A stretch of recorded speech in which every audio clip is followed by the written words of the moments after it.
La has puesto, ¿no? No. Ah, pues espera, que lo voy a poner yo.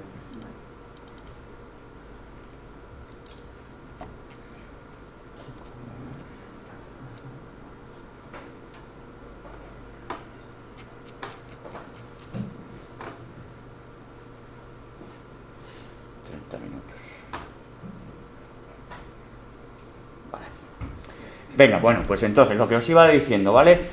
Aquí en el render, ¿vale? Acordaros que el beauty es, si vosotros no vais a utilizar el After Effects para nada, no vais a utilizar el Nuke para nada, no vais a utilizar el Photoshop para nada,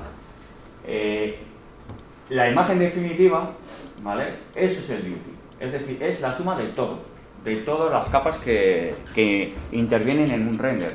Daos cuenta que el render en sí, ¿cómo funciona? Lo que funciona en el render es que él intenta separar todo, no intenta, lo hace. Separa todas las capas por separado para hacer luego la composición final. Pero a ti no te va a dar esa descomposición, ¿vale? Él por defecto, si tú no le pides que te dé la descomposición, él te va a coger y una vez que haga todas las capas por separado, es decir, las sombras por separado, las iluminaciones por separado, los diffuse, las especulares por separado, ¿vale? Exactamente todo, ¿vale? Lo va a sumar y os va a ofrecer el beauty, ¿vale? Y eso es lo que normalmente la gente, si no tiene idea, ¿vale? Eso es con lo que se va a quedar, ¿vale? Con una sola imagen o con una sola secuencia, ¿vale? Con la suma de todo. Pero no es eficaz, no. Yo creo que está ya todo, ¿no? Ah, te falta a ti. No es, por así decirlo, no es una manera eficaz de poder trabajar, porque al final si tú quieres variar algún componente, como por ejemplo podría ser los brillos, lo tenéis que hacer en el beauty y eso es una locura, ¿vale? Hay que intentar que ese canal esté por separado, ¿vale? Para eso existe esto, ¿eh? El renderizado por capas. Entonces, yo aquí, esto lo voy a mostrar, pero es lo que vamos a hacer hoy. Yo aquí tengo una serie de capas ya hechas, por ejemplo tengo una que se llama ID, ¿vale? Este ID normalmente no es estrictamente necesario hacerlo, ¿vale? Esto, pues trabajando en una empresa, pues seguramente pues te lo pedirán, te dirán, oye, dadme un pase de ID, o sea, una capa de ID, una UV de ID, porque yo quiero seleccionar libremente cualquier elemento y aislarlo de la escena y ahí trabajar con él, ¿vale? En lo que sea, ¿vale? En corrección de color, en especulares, en cualquier cosa, cualquier efecto que le quieran meter en After Effects, y de esta manera está muy bien, porque vosotros ya conocéis en Photoshop lo que es el gama de colores, ¿vale? En gama de colores, simplemente con seleccionar un color, automáticamente te hace una selección, ¿vale? Pues en After Effects o en Nuke tenéis una herramienta, ¿vale? Un filtro, un efecto, que es precisamente el de ID, y automáticamente con el cuentagotas nosotros seleccionamos el color y eso es lo que vamos a trabajar, ¿vale? Con eso vamos a trabajar, todo lo demás no existe, ¿vale? Por eso este pase pues es interesante siempre tenerlo a mano, ¿vale? Aunque luego no lo utilicéis, ¿vale? Tenemos este de aquí no lo vamos a utilizar, ¿vale? El de normales, porque realmente tampoco vamos a tener mucho que hacer con él. El Z normalmente sí se suele sacar, ¿vale? Ahora lo veremos, ¿vale? Ahora lo veremos cuando lo saquemos, pero el Z siempre sale así, ¿vale? No os asustéis. Esto tiene información, porque el Z guarda coma flotante, ¿vale? Si lo guardáis en XR, ¿vale? Si no lo guardáis en XR no vale nada, ¿vale? O a no ser que lo modifiquéis vosotros desde aquí con valores de exposición y lo guardáis en JPG. Pero esto tiene coma flotante, ¿vale? Lo que quiere decir es que nosotros tenemos que sacarle esa información, ¿eh? ¿Y cómo se saca la información? Pues con el valor de exposición de la luz. Si yo aquí le pongo -10, por ejemplo, ¿lo veis? Ya me está ofreciendo ese canal en escala de grises, ¿vale? no es un canal cualquiera, ¿vale? Es un canal muy pesado que guarda valores de profundidad. ¿Y para qué nos va a servir esto? Pues entre otras cosas para hacer, por ejemplo, un desenfoque de campo, ¿vale? Si nosotros queremos hacer un efecto de desenfoque como hacen en el cine, de, por ejemplo, centrarnos a lo mejor en un objeto concreto de la escena y hacer una animación con ese desenfoque, necesitamos sí o sí esto. Daos cuenta de que eso lo podríamos hacer en render, lo podríamos hacer en Maya, pero no es aconsejable, no es eficaz, ¿vale? Y no se utiliza así, ¿vale? No se hace así. A ver, veréis gente en videotutoriales que lo va a hacer desde Maya, ¿vale? Pero no es aconsejable. ¿Por qué? Por los tiempos de render, ¿vale? Porque hay cosas que en Maya o en cualquier programa de 3D, pues los cálculos se disparan, ¿vale? Y una de ellos es esto, precisamente. Entonces, yo os enseñaré cómo se hace desde Maya, pero también os voy a explicar cómo se puede hacer desde Post, ¿vale? Este efecto de desenfoque, ¿vale? Lo podéis utilizar para muchas más cosas, ¿vale? Pero para lo que vamos a utilizarlo nosotros es precisamente para desenfoque de campo. Vale, el albedo. Que ahora el albedo aquí no lo veis, pero porque he bajado la exposición, ¿vale? Lo voy a poner otra vez a 0. ¿Qué es el albedo? El albedo es el color sin absolutamente ningún componente más, ¿vale? Es decir, los brillos no aparecen, las sombras no aparecen. Es decir, todo lo que no tenga que ver con color no lo vais a poder ver, ¿vale? Y este albedo pues nos viene bien en Postpo pues para modificar pues cualquier aspecto que tenga que ver con el color, ¿vale? Yo no lo suelo utilizar, pero bueno, lo he sacado para que lo veáis cómo funciona, porque yo normalmente lo que suelo hacer es primero trabajar con IDEs, ¿vale? Y con respecto a las IDEs, trabajar exactamente con el diffuse, con el canal difuso. Y en el canal difuso, ahí hago la corrección de color, ¿vale? Pero bueno, es una cosa que te ofrece el programa y no está mal tenerlo, ¿vale? Yo no lo voy a utilizar hoy, ¿vale? Pero sí más adelante, a lo mejor, pues hacemos una prueba para que lo veáis en Postpo. Bueno, estos de aquí no lo voy a enseñar porque son un poco complejos. Os voy a enseñar el Diffuse Direct. Vale, el Diffuse Direct. Ahora mismo no lo veis bien, ¿vale? Porque esto ya os digo que el problema que tenemos aquí es que no os está mostrando la luminosidad real, ¿vale? De lo que yo estoy viendo en mi pantalla. Pero lo voy a subir un poquito para forzar, aunque realmente no es así como lo tengo yo, pero lo voy a subir para que os fijéis. Bueno, el difuso se está pasando por el forro absolutamente todo, menos las iluminaciones directas. Es como si nosotros estuviéramos en el espacio y hay una luz ahí que está enfocando, por ejemplo, del sol, y está enfocando aquí. Es decir, él está perdiendo toda referencia de iluminación externa, ¿vale? Del exterior. Solo está iluminando la zona directa, ¿vale? Con lo cual nos viene muy bien, porque nosotros, si queremos, por ejemplo, que es subirle o bajarle esa iluminación directa, ¿vale? Sin que nos afecte la indirecta, para conseguir un tono más, por ejemplo, más contrastado, ¿vale? De luces, lo podemos hacer con este canal, ¿vale? Básicamente luego yo aquí en After Effects lo que podría hacer es seleccionar este y meterle, por ejemplo, pues un poquito más de exposición. O incluso pues jugar con lo que os he dicho, con el tema de una corrección de curvas, ¿vale? Para solo afectar a la zona directa.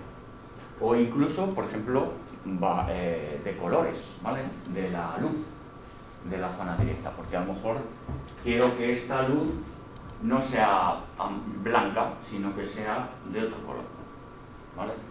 Porque se supone que esta luz, pues a lo mejor tiene una gelatina o lo que sea, y quiero que sea afectada con un tonillo rojo, por ejemplo, ¿vale? La clave, sobre todo, del render son, sobre todo, los diffuse, ¿vale? Es verdad que todo influye, los especulares influyen, pero sobre todo la clave son los difusos, ¿vale? Los renders difusos.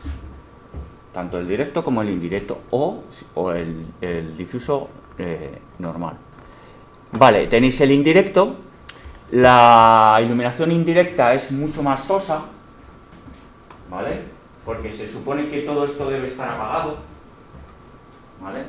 Pero como hay una luz residual en el ambiente, pues ese es el efecto que genera, ¿vale?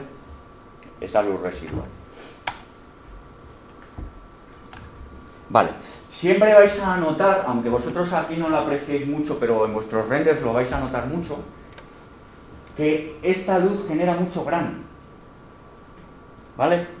Lo que quiere decir es que cuando expliquemos el anti-aliasing, que de momento no me quiero centrar en eso porque esos son tiempos de render y eso hace que se ralentice todas las explicaciones, pero cuando entremos en el tema ya veréis que esto hay que prestarle mucha atención, ¿vale? Porque aquí es donde nosotros vamos a definitivamente darle un toque de calidad a nuestros renders, ¿vale? Porque este canal, o esta capa, perdón, esta capa es la que normalmente suele fastidiar bastante en la calidad de vuestro render final, ¿vale? Y es aquí donde hay que meter mano, en valores de anti-aliasing. Entonces, bueno, de momento os lo dejo ahí, ¿vale? Pero cuando ya estemos en los samples, ya veremos exactamente cómo actuar sobre este canal para que todo nuestro trabajo brille mucho más, ¿vale? Y generemos renders mucho más rápidos, ¿vale? Porque al final lo que hace la gente es, yo quiero máxima calidad de mi imagen, voy a subirlo todo. No tienes por qué subir todo. Tienes que subir lo que realmente nos está afectando en nuestro render final, ¿vale?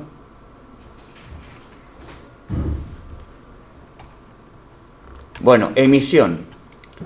Obviamente la emisión es la emisión. No va a enseñar otra cosa que no sea elementos emisivos. Si nosotros no hemos trabajado con ningún elemento emisivo, la imagen que va a sacar el render es en negro, con lo cual pues tampoco tiene mucho sentido pues hacer una capa de emisión, ¿vale? Pero como hemos estado trabajando con emisiones y cuando estemos a lo mejor, por ejemplo, en una escena de ciencia ficción y estemos trabajando, por ejemplo, con naves espaciales o estemos, por ejemplo, trabajando con un coche y tenga los faros encendidos, pues ahí sí que necesitamos utilizar la capa de emisión, ¿vale? Si hemos utilizado el material, ¿vale? Emisión. Es decir, acordaros dónde está, ¿vale? Dentro del AI Standard Surface hay una pestañita que es emisión y nosotros ahí podemos subir la emisión y eso es lo que generaría el render, ¿vale?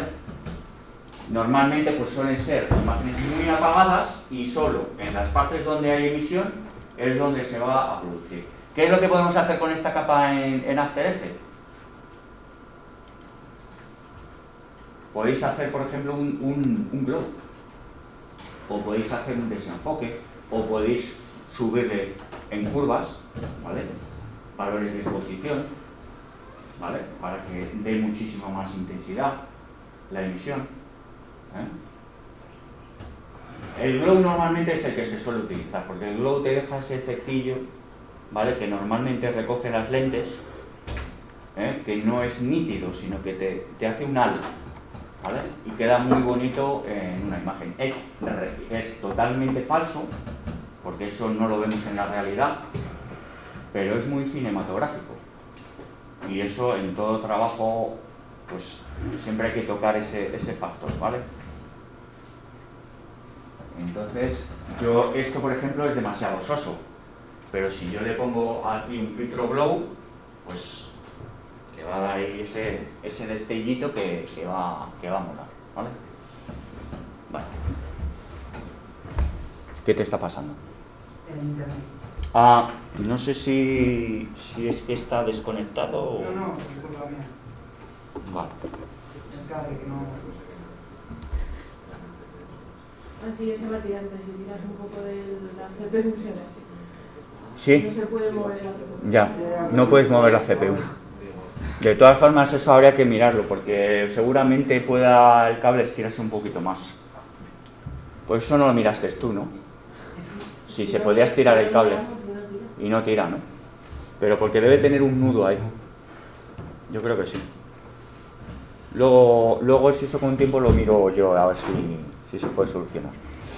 Bueno, a ver, especular direct y especular indirect. Bueno, pues obviamente el especular direct son los especulares de la luz directa, ¿vale? Es decir, los brillos que genera la luz directa, ¿eh?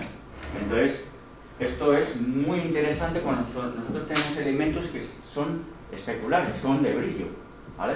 Y esta escena tiene mogollón, o sea, pero mogollón, tiene la mesa, tiene brillo, porque no es envejecida, es una mesa con una capa de barniz. Los baldosines, todo eso tiene, luego lo que es los cristales, o sea, todo tiene brillo, ¿vale? Con lo cual, obviamente, esto nos va a venir muy bien, porque nosotros luego en After Effects le podemos decir que queremos que no sean tan nítidos los brillos, ¿vale? Además tenemos, lo que os había dicho antes, tenemos una capa que es de ID. Lo que quiere decir es que si yo quiero trabajar solo esta jarra de miel y quiero subirle ese brillo, quiero bajarle ese brillo, lo podemos hacer gracias a esta capa, ¿vale? Con la capa ID más esta capa podemos trabajar solo el brillo de este, ¿vale? O el brillo de este, o el brillo de este, o el brillo general de todo, ¿vale? Bueno, ya veréis que realmente luego al final, como trabajamos, es primero dependiendo, normalmente si estás en una empresa, dependiendo de la gente de POSPO, ¿vale? A no ser que te toque hacer a ti todo, pero normalmente dependemos de la gente de POSPO, y la gente de POSPO lo que te va a decir es: oye, Pedro, sácame esta capa, esta capa, esta capa, y además me vas a sacar unos pases exclusivos de esta jarra, de esta y de esta, porque los quiero tratar por separado, ¿vale? Con lo cual, pues os iríais a la parte de pases de render, ¿vale? Que ya veremos, ¿vale? Si no vemos mañana, seguramente nos dé tiempo a ver algo mañana, pues pasado mañana, porque como tenemos 4 semanas, esto lo vamos a empapar y vamos a aprender un poquito de ello, ¿vale? ¿Vale? Entonces, bueno, en principio ya os digo, esto sería el directo, este sería el indirecto, ¿vale? Que nos permite ver los reflejos de la zona indirecta de la luz, ¿vale? Y luego tendríamos los subsurface scattering, ¿vale? Que los subsurface scattering también normalmente no se suelen utilizar, pero cuando ya estás utilizando, por ejemplo, pues cosas como las velas, ¿vale? Pues las velas sí que deben de tener subsurface scattering, ¿vale? Siempre. ¿Por qué? Porque si la luz es como lo del tema de la piel, si yo le pongo aquí una linterna a mi dedo, pues se ve el subsurface scattering, ¿vale?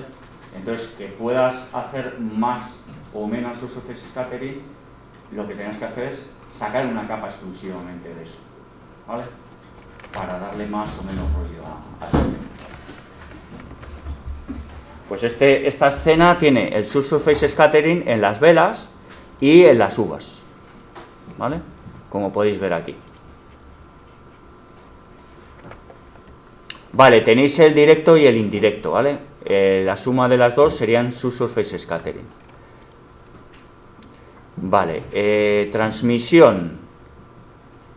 Pues la transmisión aquí no la veis, pero aquí sí la veis, la transmisión indirecta, ¿vale? Y eso lo que nos va a aportar, ¿qué es? Yo normalmente la transmisión no la suelo dividir entre directa e indirecta, sino que directamente le digo transmisión, ¿vale? Y automáticamente nos va a salir eso. Y eso lo que nos va a añadir es ese efecto de transparencia de los objetos, ¿eh? que obviamente si no lo utilizáramos esto, pues no iba a dar esa sensación de cristal, ¿vale? Y de transparente, ¿eh? Con lo cual esto sí que es interesante siempre que utilicéis cristal, utilizar esta capa. Vale, bueno, y con respecto a lo demás, pues esto de aquí es el volume, que es el fuego, que como podéis ver es una caca de la vaca, y de hecho vosotros lo estáis viendo peor o ni lo estáis viendo. Ni lo estáis viendo. Bueno, yo sí lo veo, ¿eh? Lo que pasa es que sale mal de calidad. Voy a subir un poquito esto. Y de hecho, cuando lo subo ni siquiera lo veis. ¿Veis unas manchitas aquí? Sí. Aquí yo lo estoy viendo bastante claro, ¿vale? Pero, el problema que tenemos aquí es la calidad que yo le he dado a este canal, en los renders. No le da prácticamente calidad. Con lo cual, siempre que tengáis esto, siempre que tengáis efectos de volumen, que ya lo estuvimos viendo, si os acordáis, por ejemplo, con la escena de acuática, o cuando estuvimos trabajando con el volumen, que nosotros utilizamos ese efecto. Pues ahí tenemos que subir los valores de sample al efecto de volumen, ¿vale? Para que lo rendee bien. Porque si no te vas a generar demasiado grano y luego eso no hay ni Dios que lo pueda trabajar, ¿vale? Pero bueno, en principio lo vamos a dejar así. Bueno, entonces, vamos a hacer una cosa, ¿vale? Porque esto quiero que lo vayamos viendo en una escena un poquito menos aparatosa, ¿vale? Aunque esto tampoco os creáis que es... espera, que voy a ponerlo esto a 0. Ahí. Vale. Si os veis la imagen de la peli, ¿vale? Que la tenéis en el ordenador, vais a ver que es muy similar a esa imagen. Salvo que es verdad que no he texturado muchas cosas y aparte que obviamente es una pena. O sea, no es un 3D. Con lo cual, pues por mucho que tú te lo curres, pues no se va a parecer al 100%, ¿vale? Siempre van a haber diferencias. He intentado reflejarlo en todo lo posible, pero al final el tiempo es el tiempo. Si yo tuviera tiempo para hacer producción, pues obviamente esto ganaría bastantes enteros en calidad, ¿vale? Pero pues tenemos el tiempo que tenemos y no podemos hacer otra cosa. Con lo cual, vamos a coger esta escena que tenemos, ¿vale? Como la tengamos, ¿eh? Si no habéis linkado no pasa nada tampoco, ¿vale? Si es solo para que veáis, empecéis a ver cosas. Y vamos a coger algunos elementos, ¿vale? No todos, para que se pueda hacer todo más rápido. Y así ganamos en tiempo. Entonces, en una escena nueva, ¿vale? Vamos a cerrarlo. Vamos a abrirnos otra sesión. Vale, y vamos de aquí a coger, por ejemplo, vamos a irnos a la perspectiva de esta escena. Y vamos, por ejemplo, a coger varias cositas, ¿vale? Que nos van a interesar para nuestra escena simple. Vale, en primer lugar, ¿vale? Lo primero que queremos seleccionar aquí es... Voy a poner aquí la cámara un poquito más angular para que no andemos con problemillas. Entonces le voy a poner 80. Ahí. Vale, entonces seleccionáis la pared, el techo, el suelo. Voy a coger también, por ejemplo, este arco de la chimenea. Las mesas, ¿vale? Las mesas, si queréis, lo que podéis hacer es acercaros, ¿vale? Y cogerlo así, ¿vale? Si yo me coloco así más o menos centrado, me cojo aquí con el control y selecciono todo esto, ¿vale? Perdón, que estaba con el control y es el mayúsculas, ¿vale? Y cojo todo esto. Vale, acordaros que si habéis seleccionado, por ejemplo, este de aquí, lo deseleccionáis, ¿vale? Luego este banco, por ejemplo, también lo quiero. Vale, algunas cositas por aquí que me van a interesar por lo del tema de los reflejos. Va a ser, por ejemplo, este hornillo, este de aquí este de aquí y este de aquí. Vale, y de la chimenea, por ejemplo, voy a coger este,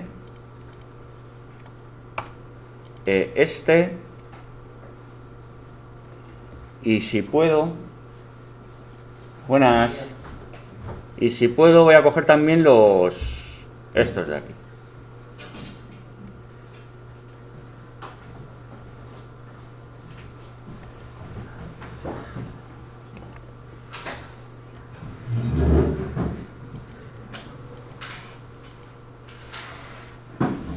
Esto es.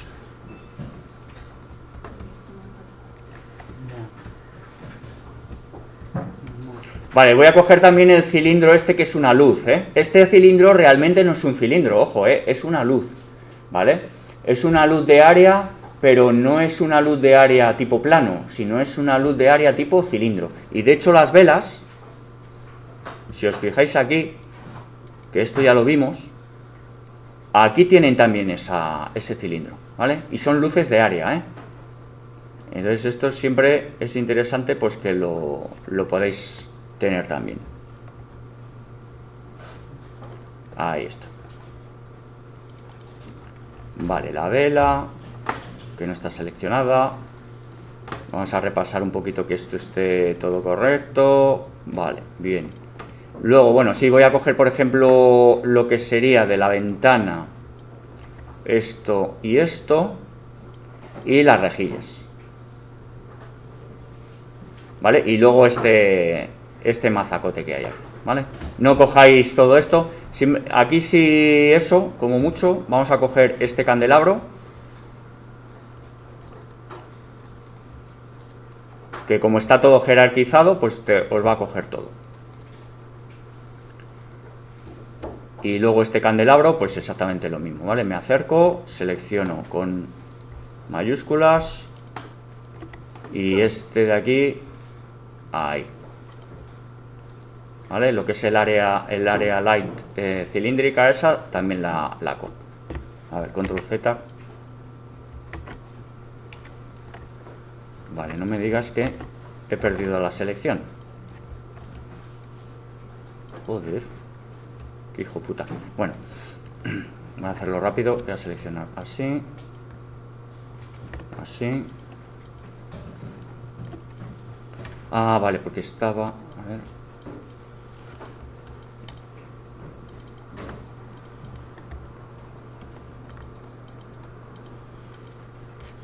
Uy, ¿qué está pasando aquí? Que no me está seleccionando...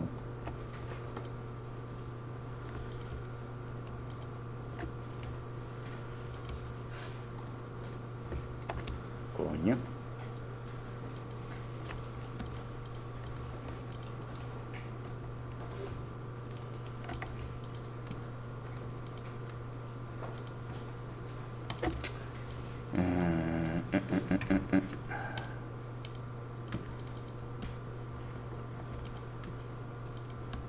Espera. Esto tardo menos volviendo a cargarlo. El 7.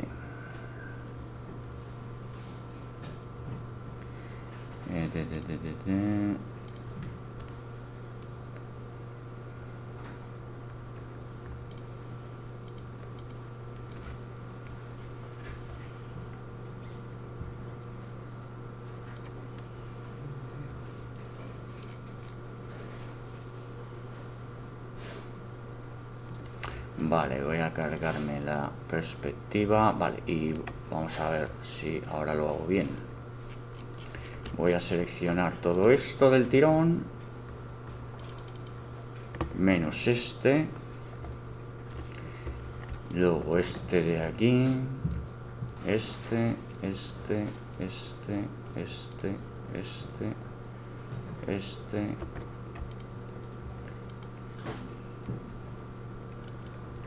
Vamos a ponernos aquí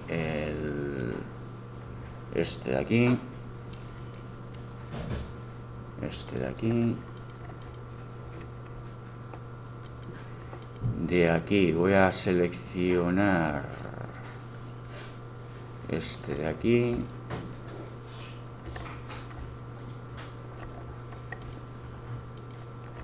este. Vale, y de las luces de fuera, voy a coger el techo también.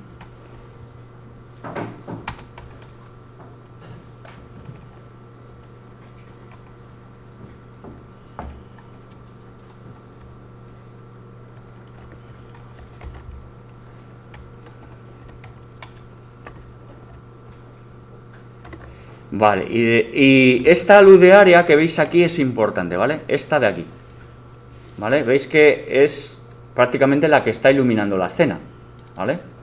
Y en el plano que teníamos está justo fuera del plano. Vamos a parar esto.